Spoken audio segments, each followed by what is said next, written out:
بسم اللہ الرحمن الرحیم وبہ نستعین انہ خیر ناصر ومعین وصلی اللہ علی محمد وآلہ الطاہرین ان امیر المؤمنین علیہ السلام اعلم یا ابا ذر انا عبد اللہ عز وجل و خلیفتہ علی عبادہ۔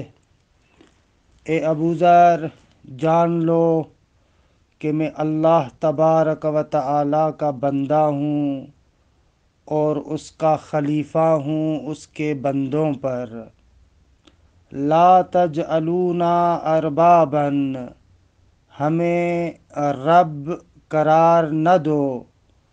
وقولوا فی فضلنا ما شئتم، اور پھر ہماری فضیلت میں جو چاہو کہو۔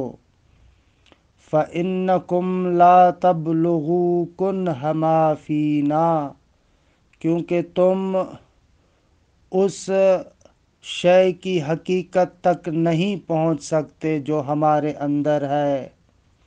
ولا نہایتہ، اور ہمارے فضائل کی انتہا کو نہیں چھو سکتے۔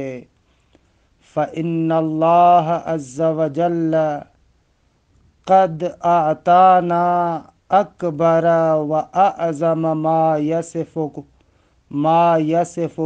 واصفکم، کیونکہ اللہ تبارک و تعالی نے ہمیں وہ عظیم اور بہت ہی بلند فضائل عطا فرمائے ہیں، یعنی اللہ تبارک و تعالی نے ان چیزوں سے کئی گنا بڑھ کر ہمیں عطا کیا ہے جو تم لوگ ہماری توصیف میں بیان کرتے ہو۔ او یخطر علی قلب احدکم، یا تمہارے ذہنوں میں جو خیال آتا ہے ان سے کئی گنا بڑھ کر خدا نے ہمیں عطا کیا ہے۔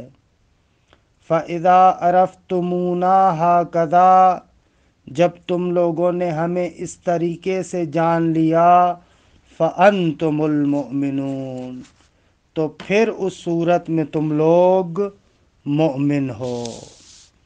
خوب الحمدللہ، خداوند منان کے لطف و کرم سے ہماری گفتگو اصول فقہ میں مقصد اول اور باب دوم جو اوامر کے بارے میں ہے اس کے بارے میں گفتگو تھی۔ خوب گزشتہ جلسات میں تعبدی اور توسلی کے بارے میں گفتگو کر رہے تھے۔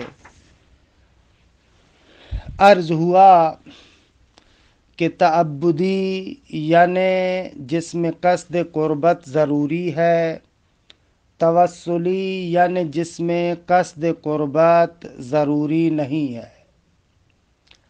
اچھا، اور بھی مطالب ذکر کیے۔ ایک اور نکتہ جو ضروری ہے کہ یہاں پر آپ کی خدمت میں عرض کریں، جس کا وعدہ بھی پہلے دیا تھا، وہ یہ ہے کہ قصد قربت کا مطلب کیا ہے۔ دیکھیں، قصد قربت مختلف طریقوں سے ہو سکتا ہے۔ ایک مرتبہ قصد قربت یعنی امتثال امر مولا کا ارادہ، مولا نے جو امر کیا ہے اس کی بجا آوری کا قصد، یہ قصد قربت ہے۔ قول مشہور قصد قربت کے بارے میں یہی ہے کہ اسی بنا پر ہم بحث بھی کر رہے تھے۔ خوب، قصد قربت سے دوسری مرتبہ مراد ہوتی ہے کہ پروردگار عالم کے لامحدود نعمتوں کے شکریہ کی بجا آوری کی نیت، یعنی انسان یہ نیت اور قصد کرے کہ خداوند متعال نے جو اتنی نعمتیں دی ہیں اس کی شکر گزاری کرنا چاہتا ہوں۔ خوب، تیسری مرتبہ قصد قربت یعنی رضا یہ حق، خداوند متعال کی رضایت چاہتا ہوں۔ چوتھی مرتبہ قصد قربت یعنی محبوبیت ذاتی عمل کا ارادہ، کیونکہ پروردگار عالم کی جانب سے یہ امر آیا ہے لہذا محبوب ہے، یہ نیت کرے۔ پانچویں مرتبہ قصد قربت سے مراد یہ ہے کہ انسان قصد کرے اس ملاک اور مصلحت کا کہ جو اس امر کے اندر موجود ہے۔ خوب، چھٹی مرتبہ انسان قصد قربت سے مراد لیتا ہے کہ تاکہ ثواب حاصل کروں اور عقاب سے اپنے آپ کو بچاؤں۔ یہ قصد قربت کے سارے معانی ہو سکتے ہیں۔ اچھا، ایک نکتہ کہ جس کے بارے میں انشاءاللہ گفتگو بھی کریں گے اور اصولیوں کے مابین اختلافی مسئلہ ہے، وہ یہ ہے، کسی بھی عبادت کی عبادیت کے لیے آیا مولا کی جانب سے امر کا ہونا ضروری ہے یا نہ؟ اگر ہم نے کسی بھی طریق سے کشف کر لیا کہ اس امر کے اندر فلاں مصلحت ہے تو بھی کافی ہے۔ یہ ایک اہم مسئلہ ہے۔ بعض بزرگان کا ماننا ہے کہ مشہور تقریباً اسی نظر کو کہتے ہیں کہ کسی بھی امر کی عبادت کے لیے امر مولا کا ہونا ضروری ہے۔ اگر امر مولا ہوگا تو ہی ہمیں پتہ چلے گا کہ یہ عبادت ہے۔ جبکہ ان کے مقابلے میں مرحوم شیخ انصاری رحمت اللہ علیہ فرماتے ہیں کہ اگر عمل میں ذاتی طریقے سے محبوبیت ہو اور ہمیں پتہ چل جائے تو بھی اس امر کو اس مطلوبیت ذاتی کے عنوان سے اگر آپ انجام دیں تو قصد قربت متحقق ہو جائے گا۔ یہ انشاءاللہ بحث بھی ہوگی اور تفصیلاً ہم بعد میں گفتگو بھی کریں گے۔ خلاصہ کلام، قصد قربت کے یہ مختلف معانی ہو سکتے ہیں۔ سوال یہ ہے، یہاں پر جو ہم بحث کر رہے ہیں کہ متعلق امر میں قصد قربت کو اخذ کرنا محال ہے، اس قصد قربت سے کون سا معنی مراد ہے؟ عرض کیا کہ اس سے مراد قصد امتثال امر ہے۔ قصد امتثال امر، اس معنی میں قصد قربت کو متعلق امر میں اخذ نہیں کر سکتے۔ بقایا جو دوسرے معانی ہیں جو آپ کی خدمت میں عرض ہوئے، محبوبیت ذاتی عمل کو مد نظر رکھے، رضائے حق کو مد نظر رکھے، ملاک اور مصلحت کو مد نظر رکھے، ثواب کا حصول اور عقاب سے بچنا اس کو مد نظر رکھے، آیا ان معانی میں قصد قربت کو متعلق امر میں اخذ کر سکتے ہیں یا نہیں کر سکتے؟ فرماتے ہیں کہ جواب یہ ہے کہ ان بقایا معانی کے اعتبار سے قصد قربت کو متعلق امر میں آپ اخذ کر سکتے ہیں۔ انشاءاللہ آج ہی ہم جو عرض کریں گے کہ قصد قربت کو متعلق امر میں اخذ کرنا کیوں جائز نہیں ہے، وہ والا اشکال ان صورتوں میں لازم نہیں آئے گا۔ خوب، سوال، اگر کوئی بندہ ان دوسری نیتوں کے بغیر، یعنی اس کا عمل کے دوران قصد قربت میں ذہن محبوبیت ذاتی عمل کی طرف نہیں جاتا، رضائے حق کی طرف نہیں جاتا، ملاک اور مصلحت کی طرف نہیں جاتا، فقط قصد امتثال امر کو مد نظر رکھتا ہے، تو بھی قصد قربت ہوگا یا نہ؟ فرماتے ہیں کہ تو بھی قصد قربت ہوگا، اس میں کوئی مسئلہ نہیں ہے۔ خوب، یہ عبارت کا ٹکڑا دیکھیں، اس کے بعد پھر ایک اور بحث کا آغاز کرتے ہیں جو اہم ہے۔ اس کی جلدی میں تطبیق کر لو. محل الخلاف من وجوب قصد القربہ، فرماتے ہیں کہ قصد قربت جو تعبدی میں ضروری ہے اس میں محل اختلاف کون سا معنی ہے جس کے بارے میں یہاں پر گفتگو ہے. ان محل الخلاف فی المقام، فرماتے ما نحن فی میں جو ہماری بحث ہے اس میں محل خلاف قصد قربت کا یہ والا معنی ہے. ہوا امکان اخذ قصد امتثال الامر فی المأمور بہ، محل خلاف یہ ہے کہ قصد امتثال امر کو مأمور بہ میں اخذ کرنا ممکن ہے یا ممکن نہیں ہے. وَأَمَّا غَيْرُ قَصْدِ الْإِمْتِثَالِ مِنْ وُجُوهِ قَصْدِ الْقُرْبَةِ، فرماتے ہیں قصد امتثال کے علاوہ جو قصد قربت کی مختلف وجوہات ہیں، مختلف صورتیں ہیں، مثلا ان مختلف صورتوں کو قصد محبوبیت الفعل المأمور بہ الذاتیہ باعتبار ان کل مأمور بہ لا بد ان یکون محبوبا للآمر ومرغوبا فیہ عندہ، کہ یہ ایک صورت ہو گئی. جس طریقے سے قصد کرنا کہ فعل مأمور بہ محبوبیت رکھتا ہے، الذاتیہ صفت محبوبیت ہے، وہ محبوبیت جو محبوبیت ذاتی ہے. اچھا کیوں یہ محبوبیت ذاتی رکھتا ہے؟ اس وجہ سے کہ ہر مأمور بہ ضروری ہے کہ آمر کے لیے محبوب ہو. جب آمر اس کا امر کر رہا ہے یعنی آمر کے نزدیک وہ محبوب ہے، آمر کے لیے مرغوب ہے، چاہت ہے آمر کی اس کے اندر. یہ ایک صورت.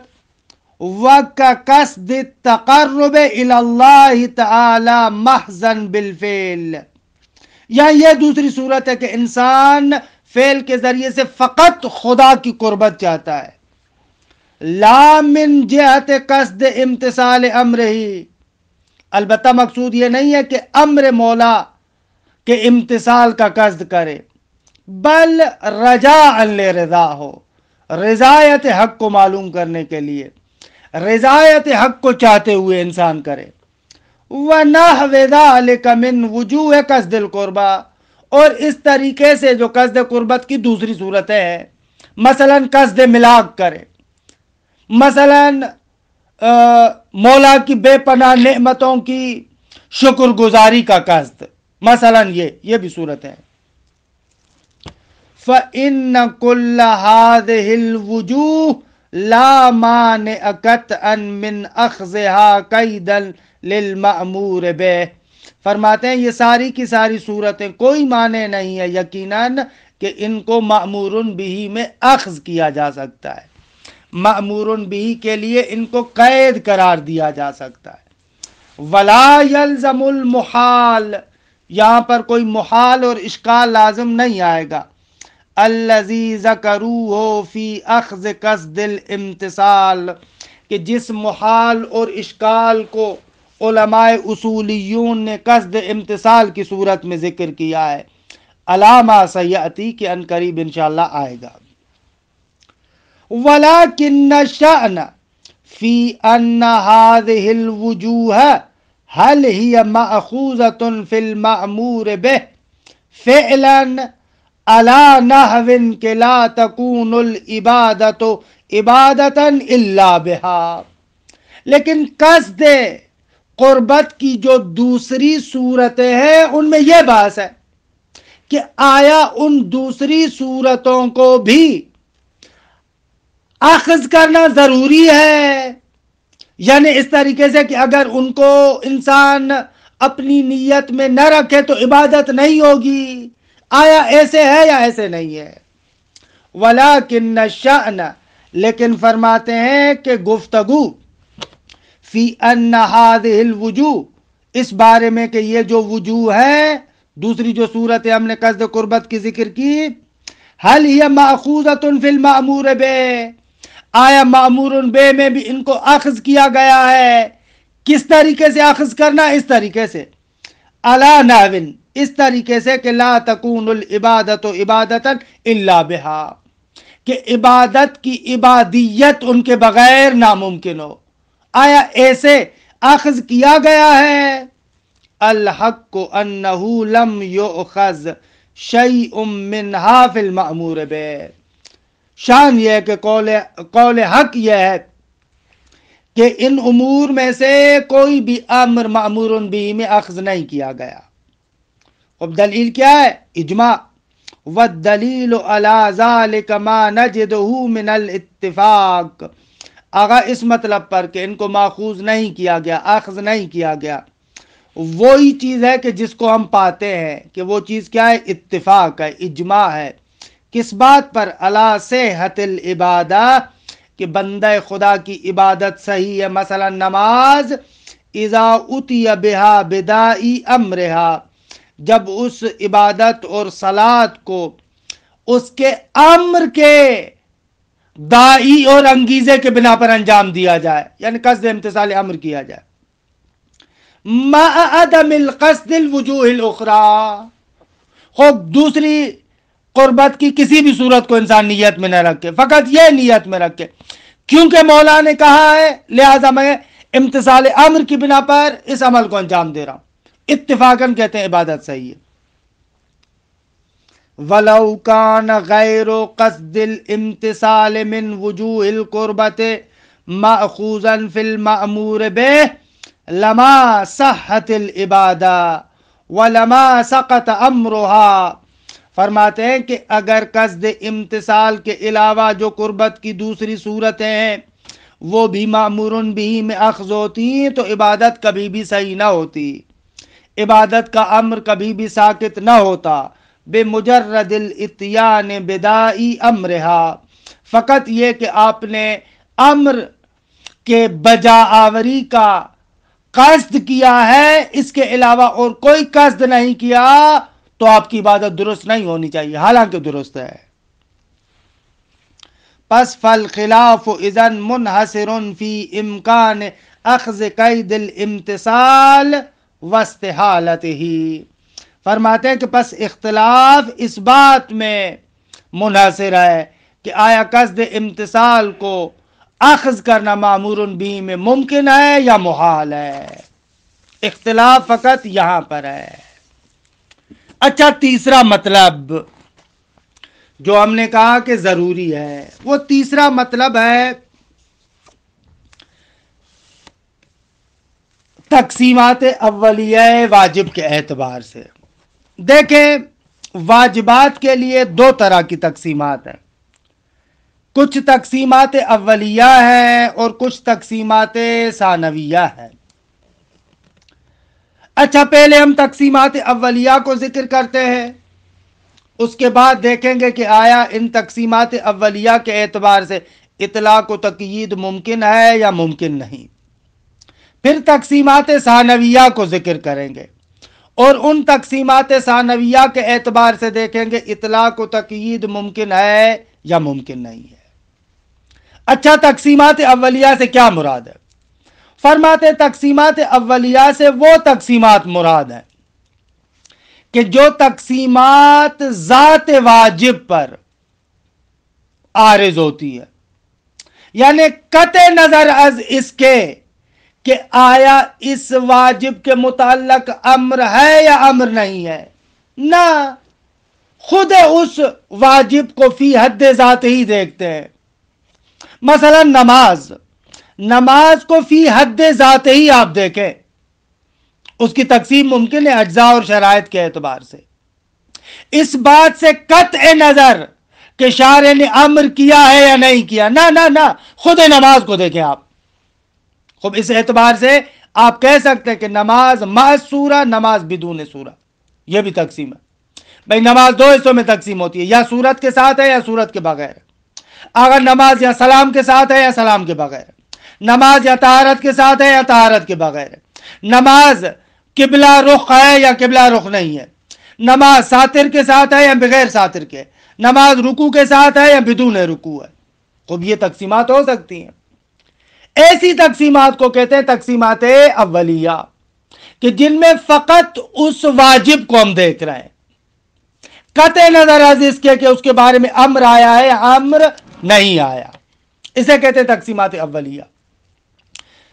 قطعاً اس کے مقابلے میں تقسیمات ثانویہ ہے کہ بعد میں عرض کرتا ہوں کہ وہاں پر ذات الواجب کو مد نظر نہیں رکھتے، بلکہ واجب اس اعتبار سے کہ شارع کا امر ہے اس کے بارے میں، اس اعتبار سے جو اس کی تقسیمات ہوں گی ان کو تقسیمات ثانویہ کہیں گے کہ اس کے بارے میں گفتگو کرتا ہوں. لیکن پہلے آئے تقسیمات اولیہ کے اعتبار سے. آغا تقسیمات اولیہ، اس کے بارے میں اطلاق و تقیید کو انسان تصور کر سکتا ہے یا نہیں؟ فرماتے ہیں کہ اس نقطے کو سمجھنے سے پہلے ایک نقطہ سمجھے. یہ جو تقسیمات ہیں، یہ جو اس تقسیم کی وجہ سے نماز کے لیے مختلف خصوصیات آپ درست کر رہے ہیں کہ نماز یا صورت کے ساتھ ہے یا صورت کے بغیر ہے، طہارت کے ساتھ ہے یا طہارت کے بغیر ہے، سلام کے ساتھ ہے یا سلام کے بغیر ہے، رکوع کے ساتھ ہے یا رکوع کے بغیر ہے.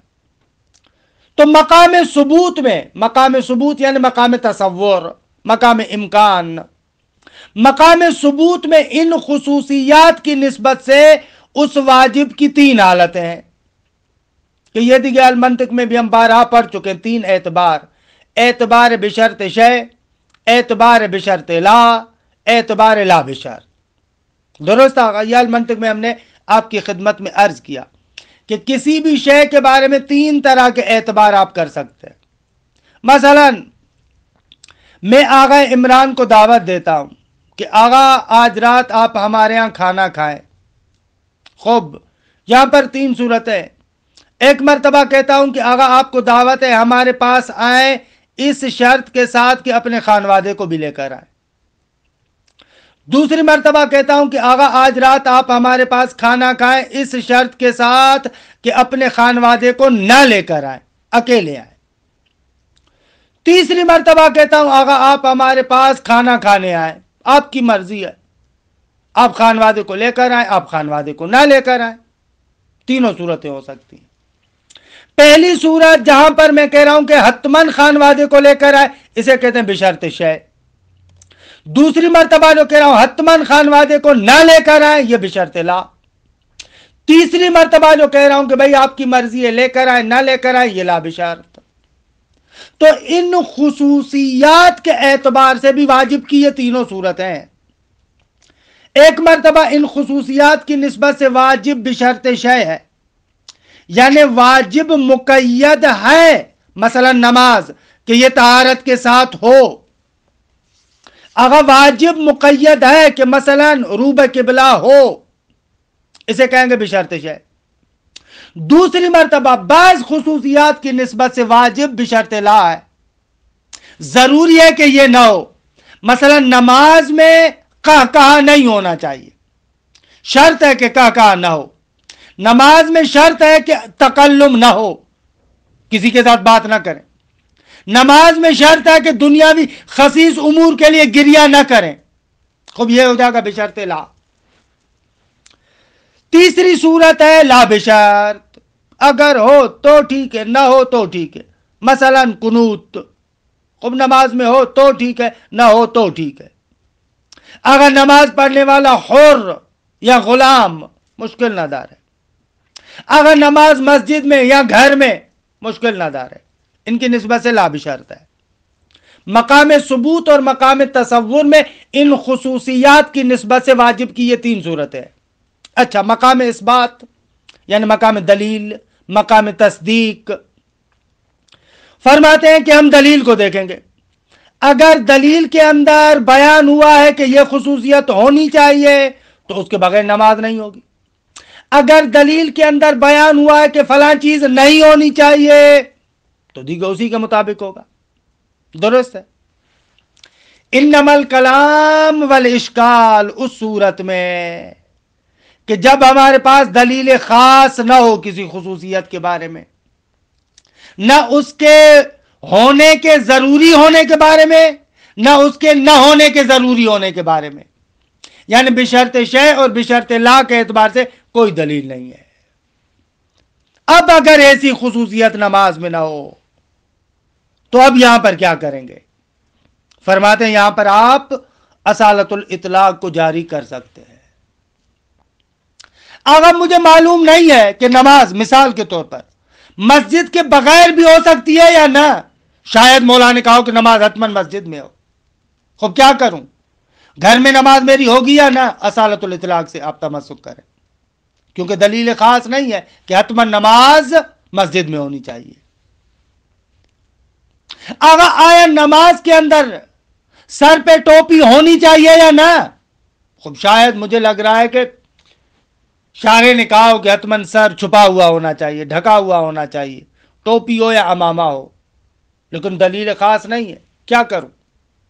کہتے اصالت الاطلاق سے تمسک کرو، ٹوپی کے بغیر بھی نماز پڑھ سکتے ہو۔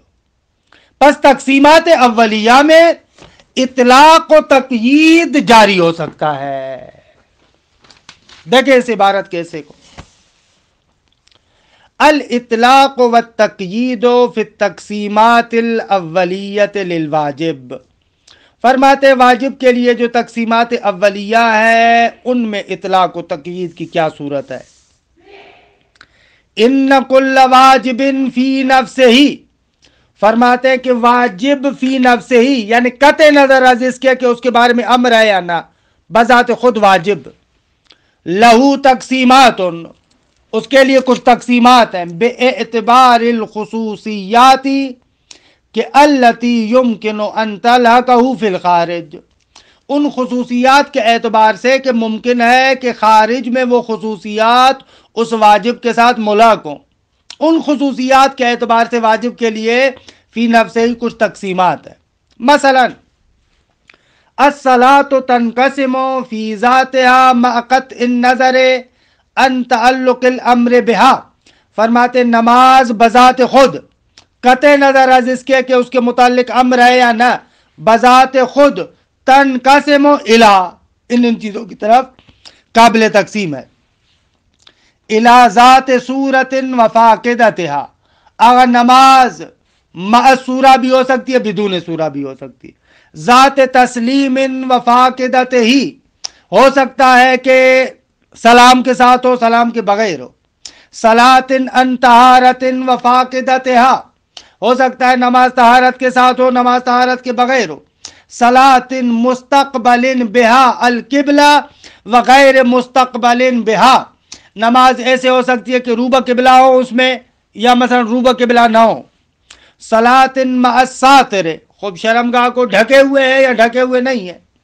وَهَكَذَا يُمْكِنُ تَقْسِيمُهَا إِلَى مَا شَاءَ اللَّهُ مِنَ الْأَقْسَامِ، اسی طریقے سے نماز کو بہت سارے اقسام میں تقسیم کر سکتے ہیں، بِمُلَاحَظَةِ أَجْزَائِهَا وَشُرُوطِهَا، اس کے اجزاء اور شروط کو مد نظر رکھتے ہوئے آپ تقسیم کر سکتے ہیں، وَمُلَاحَظَةِ كُلِّ مَا يُمْكِنُ فَرْضُ اعْتِبَارِهِ فِيهَا، اور ہر وہ چیز کہ جس کے بارے میں آپ کہہ سکتے ہیں کہ بابا شاید یہ چیز اس میں معتبر ہو، اس کا ملاحظہ کرتے ہوئے بھی آپ تقسیم کر سکتے ہیں، وَمُلَاحَظَةِ كُلِّ مَا يُمْكِنُ فَرْضُ اعْتِبَارِهِ فِيهَا وَعَدَمِهِ، شاید معتبر ہو شاید معتبر نہ ہو، وَيُسَمَّى مِثْلُ هَذِهِ التَّقْسِيمَاتِ التَّقْسِيمَاتِ الْأَوَّلِيَّةِ، اس طرح کی تقسیمات کو کہتے ہیں تقسیمات اولیہ، یعنی واجب کو فی نفسہ ہی دیکھ کر جو تقسیم کرے، لِأَنَّهَا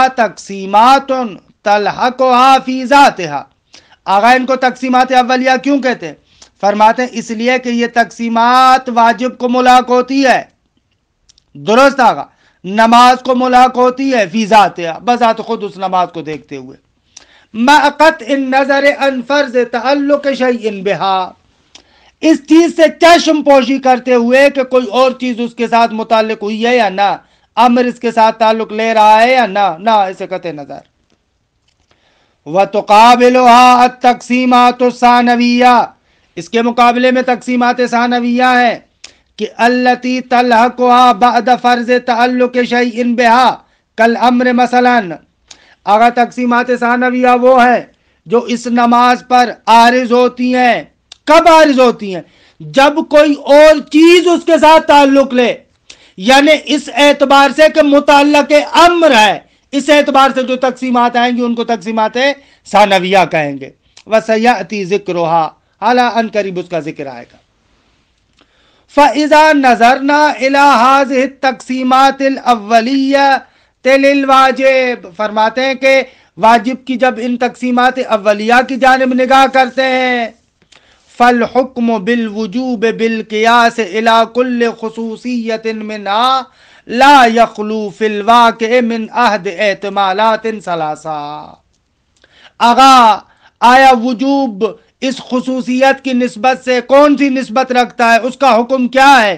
واقع اور نفس الامر میں تین حالتوں سے خالی نہیں، مقام واقع یعنی مقام ثبوت، یا تو ان یکون مقیدا بوجوبها، یا تو وجوب ان خصوصیات کے ہونے سے مقید ہے کہ حتماً ہونی چاہیے، وَيُسَمَّى بِشَرْطِ شَيْءٍ، کہ اس کو بشرط شیء کہا جائے گا، مثلو شرط طہارت، خوب نماز طہارت کے ساتھ ہو، ساتر کے ساتھ ہو، استقبال قبلہ کے ساتھ ہو، صورت کے ساتھ ہو، رکوع کے ساتھ ہو، سجود کے ساتھ ہو، وغیرہ من اجزاء و شرائط بالنسبت الی الصلاۃ، اس کے علاوہ اور جو اجزاء و شرائط ہے نماز کے، خوب ان کی نسبت سے نماز بشرط شیء ہے، کیا تمہیں ہونی چاہیے خصوصیات۔ دو ان یکون مقیدا بعدمها، ان خصوصیات کے عدم کے ساتھ مقید ہو کہ وہ خصوصیات نہیں ہونی چاہیے۔ وَيُسَمَّى بِشَرْطِ لَا، مثل شرط الصلاۃ بعدم الکلام، مثلا نماز میں شرط ہے کہ بھئی آپ بولیں نا، والکعکع یعنی بعدم الکعکع، نماز میں کعکع نہیں لگانا چاہیے، والحدث، خوب نماز میں حدث نہیں ہونا چاہیے، الی غیر ذلک من قواطع الصلاۃ، اس کے علاوہ وہ چیزیں جو نماز کو توڑ دیتی ہے، ان تمام کی نسبت سے نماز بشرط لا ہے۔ تین ان یکون مطلقا بالنسبت الیہا، اگر بعض خصوصیات ایسی ہیں کہ جن کی نسبت سے نماز مطلق ہے، یعنی ای غیر مقید بوجودہا ولا بعدمہا، نہ ان کے ہونے کی شرط ہے اور نہ ہی ان کے نہ ہونے کی شرط ہے۔ وَيُسَمَّى لا بشرط، اس کو لا بشرط کہتے ہیں، مثل عدم اشتراط الصلاۃ بالقنوت، مثلا نماز میں شرط نہیں ہے کہ قنوت ہونا چاہیے، فَإِنَّ وُجُوبَهَا غَيْرُ مُقَيَّدٍ بِوُجُودِهِ وَلَا بِعَدَمِهِ، نماز کا وجوب مقید نہیں ہے اس مثلا خصوصیت کے ہونے سے یا نہ ہونے سے۔ هذا فی مرحلۃ الواقع والثبوت، یہ مقام واقع نفس الامر اور ثبوت میں اس طریقے سے ہے۔ وَأَمَّا فِي مَرْحَلَةِ الْإِثْبَاتِ وَالدَّلَالَةِ، تصدیق اور دلیل کے مورد میں کیا ہے؟ فَإِنَّ الدَّلِيلَ الَّذِي يَدُلُّ عَلَى وُجُوبِ شَيْءٍ إِن دَلَّ عَلَى اعْتِبَارِ قَيْدٍ فِيهِ أَوْ عَلَى اعْتِبَارِ عَدَمِهِ فَذَاكَ، فرماتے ہیں کہ دلیل کے جو دلالت کرتا ہے ایک شے کے وجوب پر، اگر وہ دلالت کرے کہ بھئی فلاں قید بھی ہونی چاہیے یا فلاں قید نہیں ہونی چاہیے تو فضا کا، یعنی پھر اسی طریقے سے کریں گے۔ وَإِن لَمْ يَكُنِ الدَّلِيلُ مُتَضَمِّنًا لِبَيَانِ التَّقْيِيدِ، اگر دلیل قید کو بیان نہیں کر رہا، قید کے بیان سے کیا ہے اس کو شامل نہیں، اس کو متضمن نہیں ہے، تقیید کو بیان نہیں کر رہا، بما ہوا محتمل التقیید، اس اعتبار سے کہ شاید ہو، شاید ضروری ہو، شاید ضروری نہ ہو، لا وجودا ولا عدما، نہ اس کا ہونا، مثلا نہ اس کے ہونے کے اعتبار سے نہ اس کے نہ ہونے کے اعتبار سے، کہ دونوں کی مثال دی، ہونے کے اعتبار سے جیسے ٹوپی سر پر نماز میں، نہ ہونے کے اعتبار سے مثلا گھر میں نماز پڑھنا۔ فَإِنَّ الْمَرْجِعَ فِي ذَلِكَ هُوَ أَصَالَةُ الْإِطْلَاقِ، ایسی خصوصیات کی نسبت سے اصالت الاطلاق کو جاری کریں گے، البتہ اصالت الاطلاق یعنی اپنے شرائط کے ساتھ، کہ دیگر موجز میں اس کے شرائط بیان کیے، مقدمات حکمت، اذا توفرت المقدمات المصححۃ للتمسک باصالت الاطلاق، جب اس کے اندر وہ مقدمات کہ جو کہتے ہیں کہ بابا آپ اصالت الاطلاق سے تمسک کر سکتے ہیں، وہ مقدمات اگر موجود ہوں تو علامہ سیأتی فی بابہ، کہ باب مطلق و مقید میں انشاءاللہ آئے گا۔ وَبِأَصَالَةِ الْإِطْلَاقِ يُسْتَكْشَفُ أَنَّ إِرَادَةَ الْمُتَكَلِّمِ الْآمِرِ مُتَعَلِّقَةٌ بِالْمُطْلَقِ واقعاً، اصالت الاطلاق کے ذریعے سے کشف ہوگا کہ متکلم کے جو امر کرنے والا ہے اس کا ارادہ مطلق کے ساتھ ہے، مقید نہیں ہے۔ اے ان الواجب لم یؤخذ بالنسبت الی القید الا علی نحو لا بشرط، اس قید کی نسبت سے واجب کو لا بشرط فرض کیا گیا ہے۔ والخلاصۃ انہ لا مانع من التمسک بالاطلاق لرفع احتمال التقیید فی التقسیمات الاولیہ۔ خلاصہ کلام یہ ہے، آگا تقسیمات اولیہ میں اگر ایک قید محتمل ہو تو اس کی نفی کے لیے آپ اصالت الاطلاق سے تمسک کر سکتے ہیں۔ خوب، یہ ہو گیا تقسیمات اولی کی نسبت سے۔ تقسیمات ثانویہ کی نسبت سے کہ دیکھیے یہاں پر تھوڑا سا بحث ہے کہ اس کو انشاءاللہ جلسہ آئندہ میں عرض کروں گا۔ وصلی اللہ علی محمد و آلہ الطاہرین۔